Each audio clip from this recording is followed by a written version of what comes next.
What's up, everyone? So, you're contemplating moving away from your computer and venturing into the world of hardware. And before you do this, there's some things that I feel that would benefit everyone who's just looking for a different process of making music. The thing about software is software and computer music in general. And when I say computer music, I'm referring to music that is made on a commercial computer and software that's made for these computers. These programs are very, very, very powerful. They're very, very, very easy to use, and they do so much that it's amazing how much we take for granted when we're using these programs. So when you move into the hardware world, a lot of these luxuries that we enjoy don't exist. And I say all that to say that if you are moving into the hardware side of music making, realize this is an older way of making music. It's a more methodic way of making music. And in this way, you may have too little patience.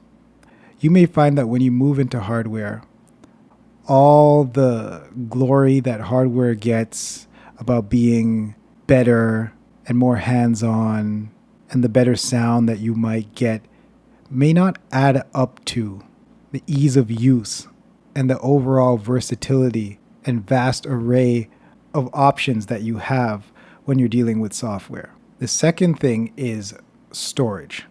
We're operating in a time where people have terabytes of just sounds. That's it. No songs, sounds. Hard drives of sounds. The idea of having too much sounds isn't a reality for most.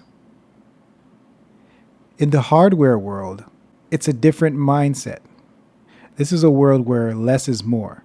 So you may have, if we're talking about drums, you may have maybe 20 drums.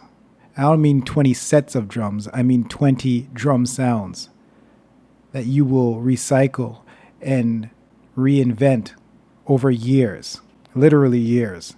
And you would be fine with that because storage now in the hardware world is at a premium. You know, you're dealing with machines that come with floppy drives. And if you get a hard drive, that really doesn't solve your problem because these hard drives, for the most part, become unusable after a certain amount.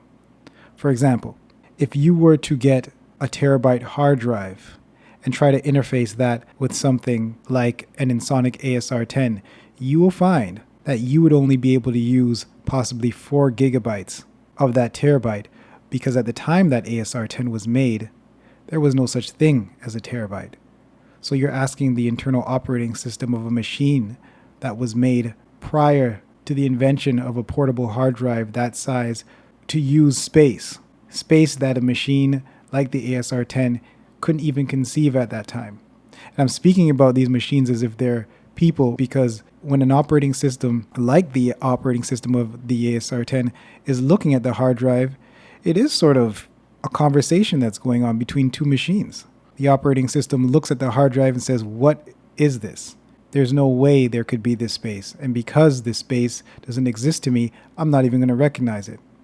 So there's another thing that you would want to be aware of is that you'd really have to limit your expectations when using hardware, which brings me over to the good side of hardware. Hardware and older machines in general teach you by default the basics of synthesis and sampling, and it lays down the ground rules because they couldn't be hidden at that time. You had to learn and understand what it is you were using because they weren't made for the masses like they are now. Now you can get a music making program for your phone. You can get a music making program for a novice, for a professional.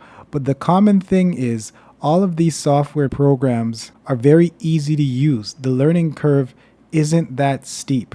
And there's a reason for that. And the reason is they have to appeal to a broad range of people if the company that's making them is going to survive financially.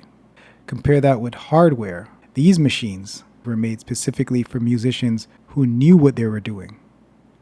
Lastly, because hardware machines are for the most part, divorced from a large screen like you have in a software world. More of your attention can be focused on listening rather than looking. In the software world, a huge part of the music making progress is looking. You're looking to confirm that what you're doing is actually what you're doing because that's the way it's set up. Which is why I like this new breed of hybrid user interfaces like the Maschine or the Akai Renaissance that allow you the option to not even use a screen, because the user interface is that good and you're essentially just interfacing with the computer, which is the way it should be. But onto hardware. These graphic interfaces sometimes are so cryptic and so small and hard to look at that you become comfortable not really looking at them. And the way you navigate is really through your ears and your hands. And that's very similar to the way you interface with an acoustic instrument. When you're dealing with software, you're adding your eyes in the mix. Our eyes are a dominant sense, and it takes up a lot of creative space when you're making music. When you cut your eyes out of the mix, everything changes, and it's noticeable. That is probably one of the best things about hardware, is it really breaks you down and builds you back up. And that, for anyone that's looking to dive into hardware, is something that I would encourage them to look at from that perspective. Do not buy hardware because you saw somebody use hardware or somebody told you that hardware sounds so much better than the sound card in your computer.